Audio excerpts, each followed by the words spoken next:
Welcome to Healthy Skeptics. We're a sarcastic mom-daughter duo taking on life, wellness, and all the trends that make us roll our eyes.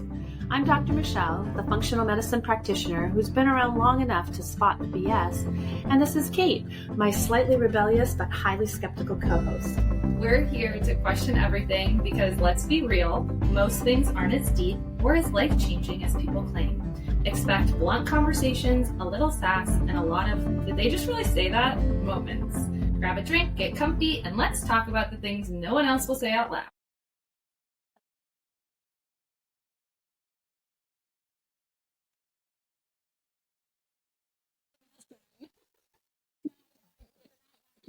The video. I have pigtails. I guess I have bubble braid pigtails because I was just feeling silly. So, man, my hair my hair was really super frizzy because I was power washing the house. Well, why don't you put it up? Look at like an adult. Because I look better with hair in by my face. Do you? Yeah, hair. Like I don't. No, it doesn't work. Sorry if you're not watching the video. You don't think that looks okay. You think this looks better? It's just like I just wanted some little bubble braids. I do them for your daughter all the time. Yeah. So, Anywho, so today we're gonna jump into this topic of peacekeeping, and the reason why I want to talk about this, I think it's a really important distinction to be making as we're talking more about the nervous system, barriers to healing, even from a physical standpoint, like what are the health repercussions of being a peacekeeper? And this came about because I had posted this reel on Instagram and I got a bunch of DMs from a lot of women being like, oh my gosh, I've always thought of myself as a people pleaser. I'm a people pleaser. And then you posted this and I'm like, I'm not a people pleaser at all. And I don't get the difference, honestly. I'll explain it. But how many women in your life have you heard say that they're people pleasers? A few. Oh, it's everywhere. And I know what I said earlier was that I said, yeah, like you don't have to worry about it. It's always women, never men. Men don't worry about pleasing people. But I feel like there's so many women that'll be like, yes, I'm a people pleaser because I say yes to everything and there's a lot on my plate and it's really hard for me to say no. Isn't it a choice? Like, why? Like, the why you say yes to everything? Yes. So then you can go back to like therapy and find out like why you're trying to get external validation, and because that's what people pleasing is. You want to be liked and receive validation. Usually people pleasers want to be valued for what they're doing for you, right? And it obviously comes from life and life experiences and your conditions that way, but not we can't all be people pleasers. It's just like, but from a statistic standpoint. Yeah, but isn't this just another what would I say? Like another psychology, level. Like they have to have 5,000 pages to the DSM. No. It's not a DSM. I know, but I'm just saying it's the same kind of thing. It's no. Absolutely not. Because it's not. When we're talking about women and we're talking about barriers, like actual lifestyle things that prevent healing, when we're talking about, and from a nervous system standpoint, so from a stress perspective, if you're not able to say no, if you feel guilty, if you're trying to get external validation from people and putting a crap ton on your plate, that's gonna directly translate to your nervous system. But if you have the space and energy to heal, your lifestyle habits, the way you live your life. All those things are true. All I'm saying is that all of a sudden there's a new label or it's the same problem, right? What's the difference between a people pleaser whose nervous system is dysregulated because you're saying, they're always doing for others before themselves or focusing on everything else outside of what would help them be healthy? That's okay. And then there's peacekeeper. But that I haven't gotten there yet. Oh, okay. Sorry. I thought you started with peacekeeper. Then you started talking, and now I'm talking, and then I was talking about people pleasers because that's what I'm hearing. So many women are self-identifying as people pleasers. Yeah. I do not think that we're all people pleasers. Okay. And this is where I was coming from this. conversation is because I think a lot of women that are identifying as people pleasers are not. They are actually peacekeepers. And there is a big difference. When it comes to barriers of healing, like when we're talking about root cause of your health issues, so whether that's bloating, digestion issues, you're having bad skin, you're having autoimmune issues, like all of these physical healing things that people are just telling you to like cut out food and make a bunch of supplements for. When we're actually looking at the root cause, we have to look at lifestyle patterns, behaviors. Okay. You have your people pleasers that are obviously living in a high stress environment, always on the go because they're always trying to receive that external validation, burning themselves out. Then you have your peacekeepers that their main goal is not to be liked. We could give a crap if people like us. Like, we're not trying to gather people in our life or receive that external validation. Our main concern is avoiding conflict. So you're more of a internalizing human? We avoid, we suppress, we literally will walk on eggshells. We remove ourselves from situations where there could be potential conflict or imagined conflict. Like, there are a lot of situations, for example, for me, where I perceive that it might cause some kind of like tiny bit of confrontation. And I'm like, do I want to do that, or do I just want to ignore it? Right. But what happens is when you're peacekeeping, when that's what you're doing, when you're not talking about or sharing your feelings, your desires, your wants, your needs, your opinions, anything like that, in order to avoid not even like a fight, but a potential like confrontation, which could be very healthy, by the way. A disagreement, like confrontation is not always bad, but we've built it up to be that in our brain. You're not, unlike the people pleaser that's living up here all the time, burning themselves out. You're living in a very low grade, always activated nervous system that never feels safe. A people pleaser actually probably has more opportunity to feel safe in their body. Like, you may be up here, but you also have and can find time to retreat and recharge. And that may be like the biggest boundary for you, is how to say no so that I have more me time. But when you get the me time, you actually recharge and feel better. A peacekeeper never gets that, because even if they retreat, they're still over here being like constantly thinking about the thing that they've avoided, right? Like, it never goes away.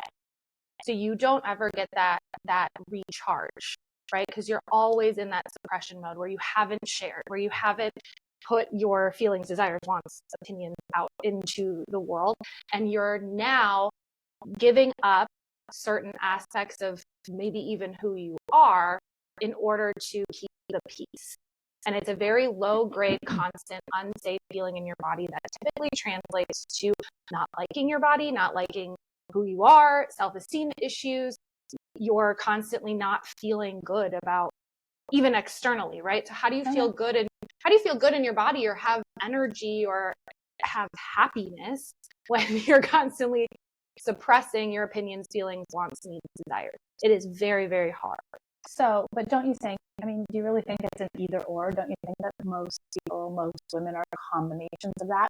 They tend to be more of one than the other. But I think I don't see it as black and white. I don't see like you're either this or that. I see it as, there's a combination, and one is a stronger piece than another. Because I would say I don't have any people pleasing tendencies. And I think you would say the same thing.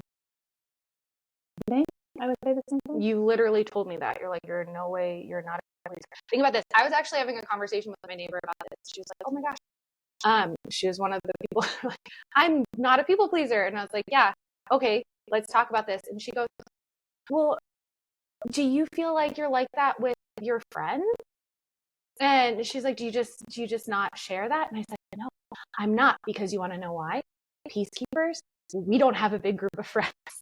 We have very select individual people that we have vetted to be confidants where we can fully express ourselves. So usually, typically, and in my life, I have a handful of people that I'm very close to. I may be social and like an extrovert, but I'm not letting a lot of people into my internal circle. And so you're a friend, and I consider you a friend. I consider my friendships are held at a very high level. And if I've confided in you and I'm fully myself and all the things, like, you've made it into a very small circle. And if you betray that, like, it is like, it's, yeah, you walk away and oh my gosh, like so fast. Right. Yeah. And, you know, so you're a peacekeeper. yes. And think about this. Think about my whole life. Well, right? No, you are. Jobs. So jobs I've had in the past, instead of like quitting because what, you like, mean, I just don't like actually saying I'm giving you my 2 weeks notice. Yeah. How many times have I done that in my life? I think you did it like once. With beyond like career jobs, right? Which is like very hard for me to walk in and like quit a job. I would just ghost. Yeah. And this was in my younger, teens and 20s. Yes. But like, I just be like, well, I don't want to be here. Your very first job, you did that. Yeah. I mean, let's just be real. You didn't have a job to be. Yeah. Or like relationships. Okay, let's go through relationships. That's not true. Oh, that is not true. Okay. That is not true. For the most part. No. For the most part, when I was younger, I would I'd just leave. I'd physically relocate in order to avoid. Gosh, there was one guy. Okay, I was living in Costa Rica and I literally moved to the Caribbean. Now he followed and I had to deal with it without being invited. Like, I thought you left for a different reason. I physically left places, Hawaii, like anywhere I lived. Like, I would physically like uproot my life to leave the situation. That's 100% true. Followed, and then yes, but my point is like, when there was conflict, when there was a lot of conflict in places that I lived, bye. Yeah. But don't you think that there are people that would be combinations of this? Sure, there's always going to be combinations, but I'm just saying, I think people pleasing has become like this label we're giving women, and women are self-identifying as. I think peacekeeping is much more socially acceptable, especially as a woman, that we're not talking about it. Like, it is more more socially acceptable to shut your mouth. Oh my gosh. To not have opinions. If you have opinions, you're, bitch, or you're dumb, or you get attacked. If you're like a little weird, or think outside the box, or you're I not. wouldn't call that weird. Or if you're not traditional, if your values or what you want in life doesn't fit the mold, like those, it is more socially acceptable for you to just like, no, shut that down. Like, that's not what's right. That's not the norm. And so, like, that's not right. And you shouldn't be feeling those. Think about that. For real, it is much more socially acceptable. And so we don't talk about it. But what you're doing over and over and over again is denying yourself for the comfort of others. And when we do that, we live in a constant state of not being safe in our own physical body. And what that does from a physical perspective is constantly keep this low-grade fire of your nervous system activated. And then what we see is we see complete mineral depletion. We see hormones never being able to re-regulate or adapt appropriately. We see autoimmune conditions through them. Yeah. Usually we say through the roof. That would be the wrong direction. Well, it depends what the condition is. And I think about from the standpoint of like myself, and never really be like kind of always having this running mentality or avoiding or sticking my head in the sand. How that's, I hate the word manifest, but how that's manifested in its like own things you that can I've use the struggled word with. manifest, and it doesn't mean some woo-woo. It's No, like it actually is a word that means Yes. something that has been But taken think over. about like, so from an autoimmune perspective, like dealing with endometriosis for when I was in my 20s and really doing this heavily, you know, that's an autoimmune. And when your body's not safe and doesn't feel safe ever, of course, like it's going to start to like cause issues, especially physical manifestation. We hate to say like autoimmune isn't necessarily the body attacking itself,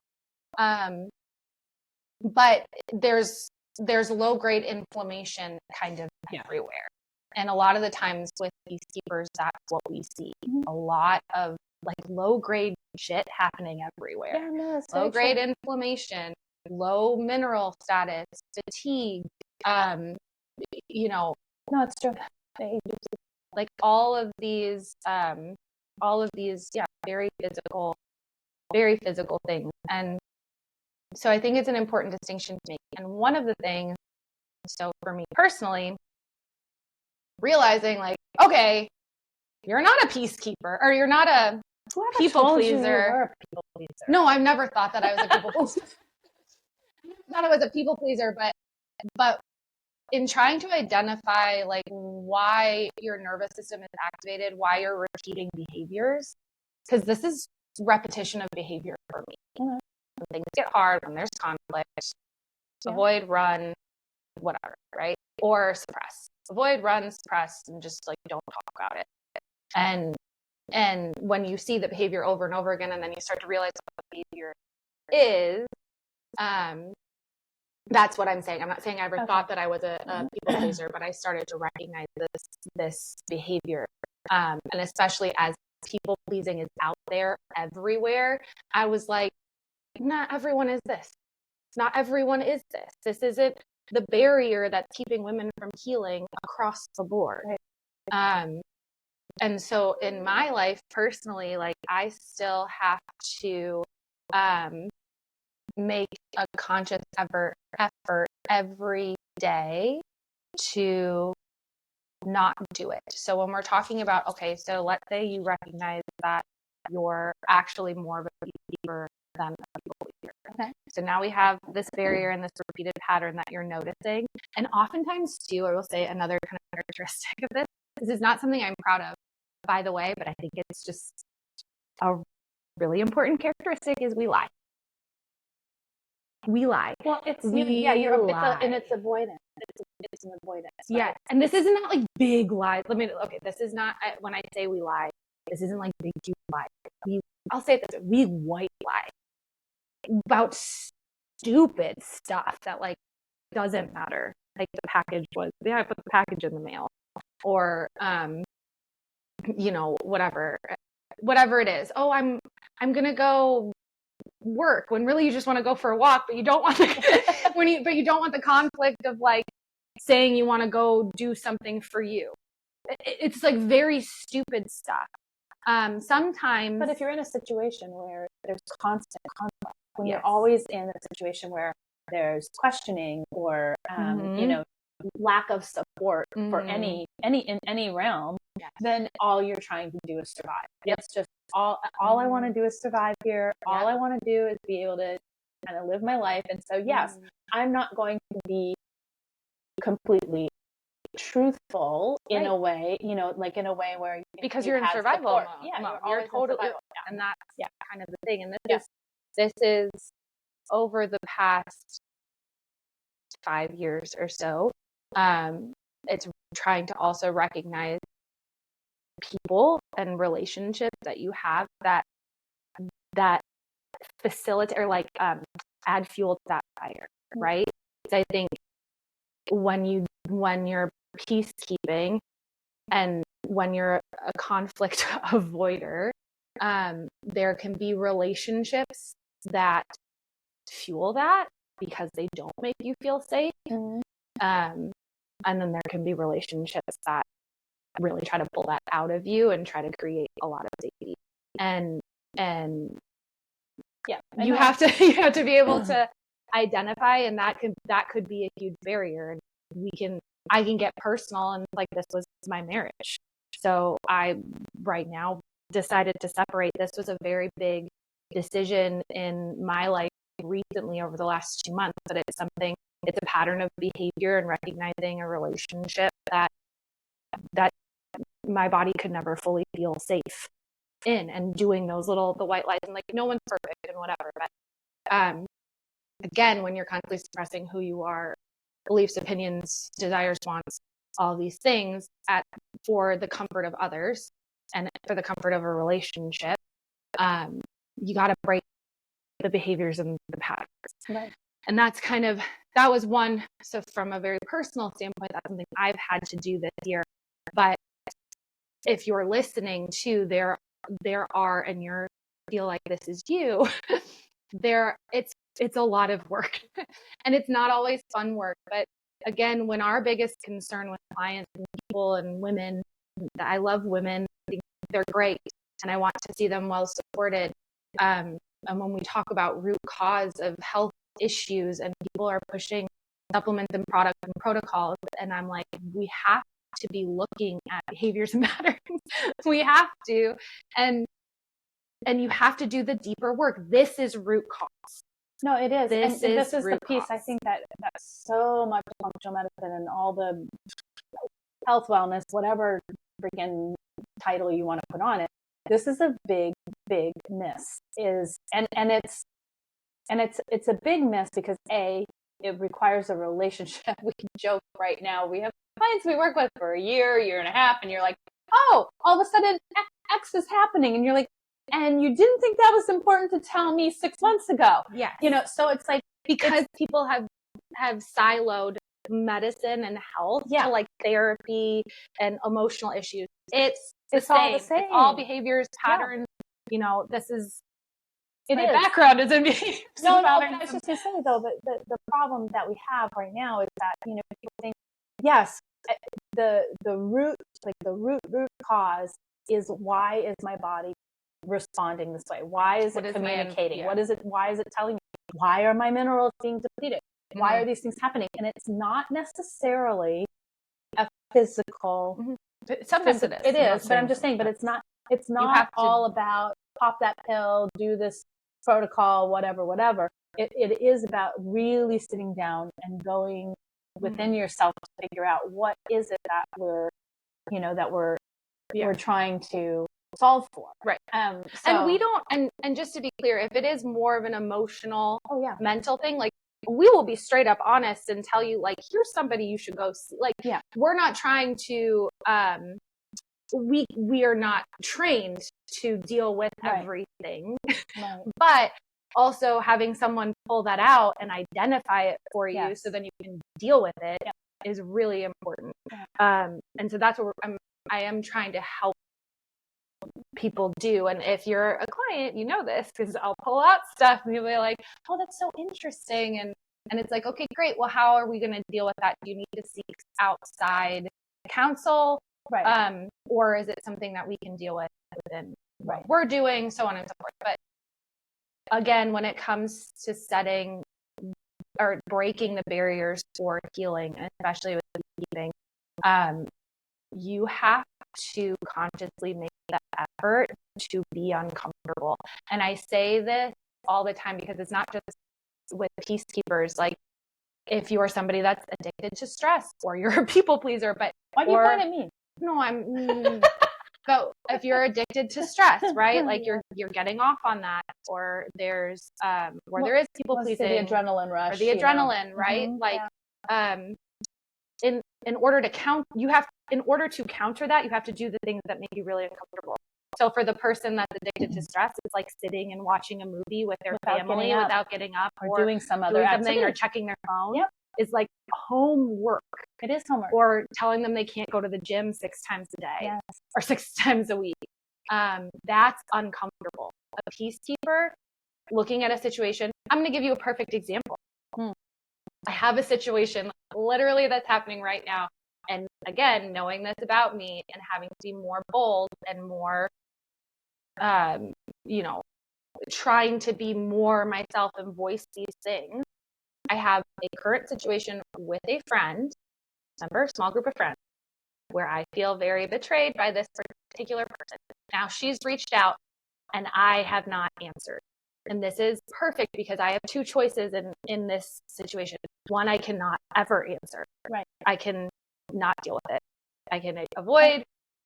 We'll probably never be friends again and whatever. I'll probably be fine with that. But like, yeah.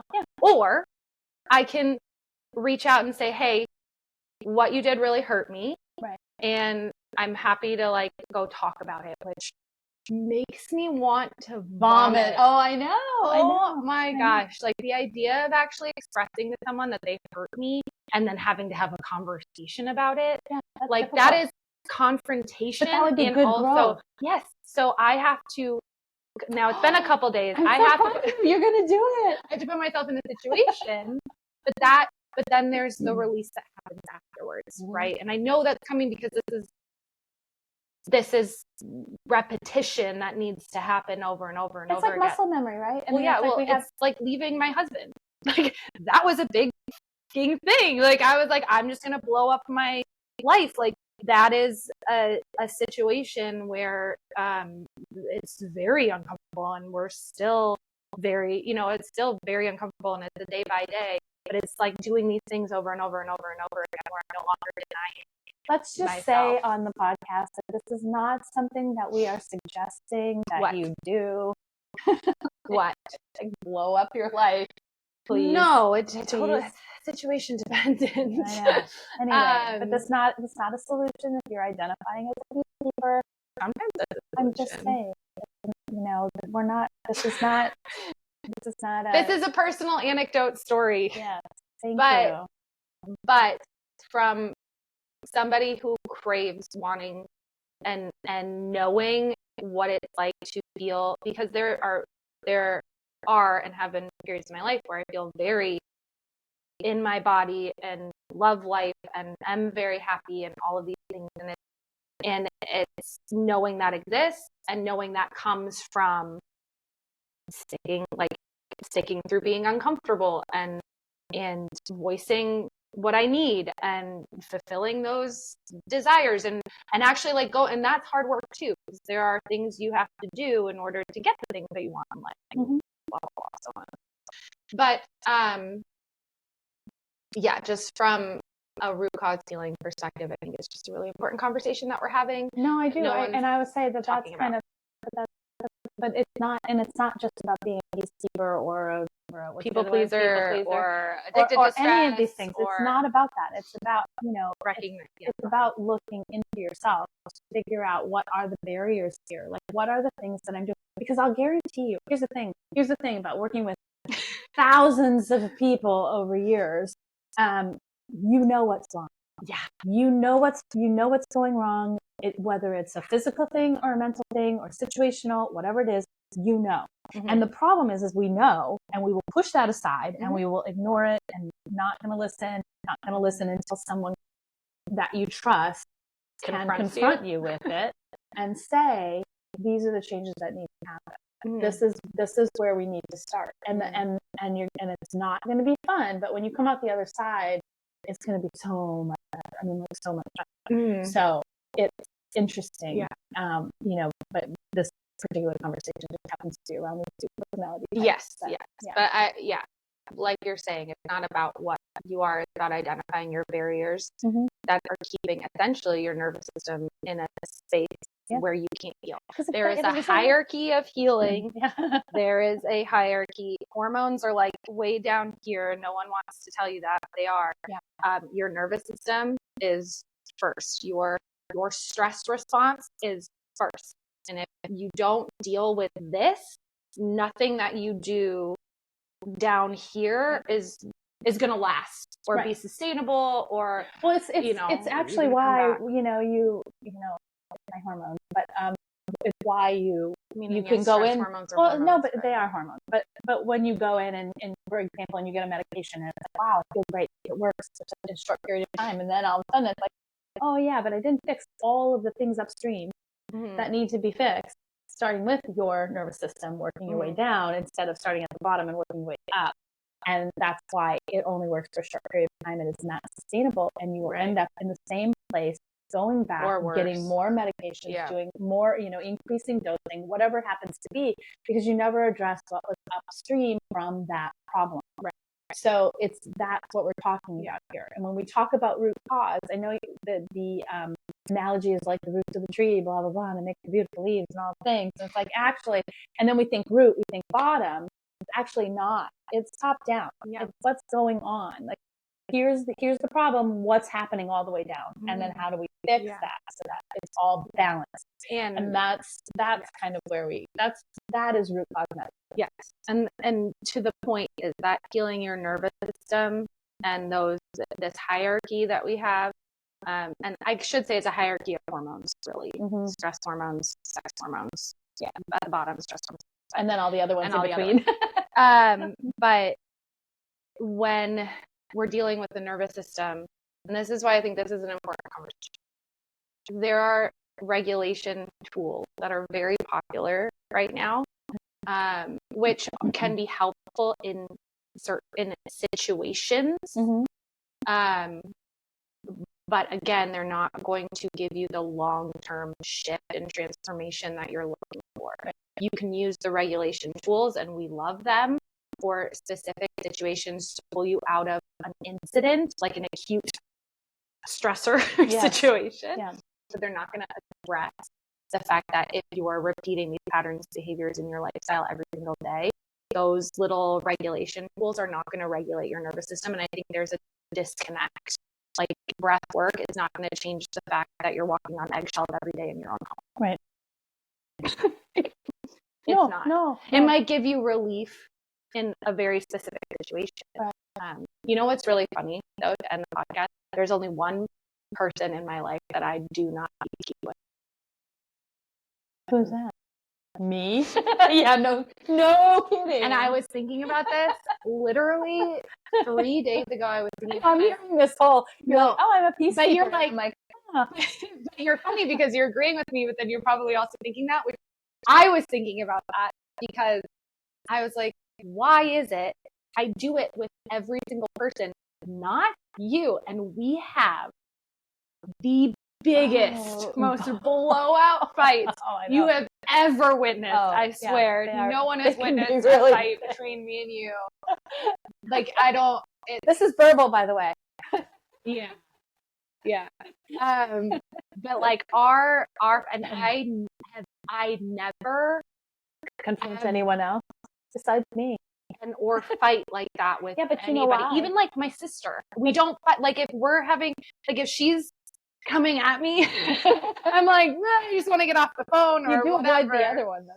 And I haven't talked to my brother in 4 years because, holy cow, like, talk about conflict. Like, no, I know. And these aren't, you guys, this is not good behavior yet. No, but what's funny is, I think, when you go back to the whole reason, the whole peacekeeper thing is safety, and that you're safe. Yes. Ultimately, when the blowout dies down, you're safe. Right. But it's really funny, like, and I could dissect why I don't feel like that with my siblings, and I could probably pull that out. I don't need to do on this podcast because nobody cares. Just save it for my journal. But it is really interesting. Yeah. Like, and I kind of, like, in a,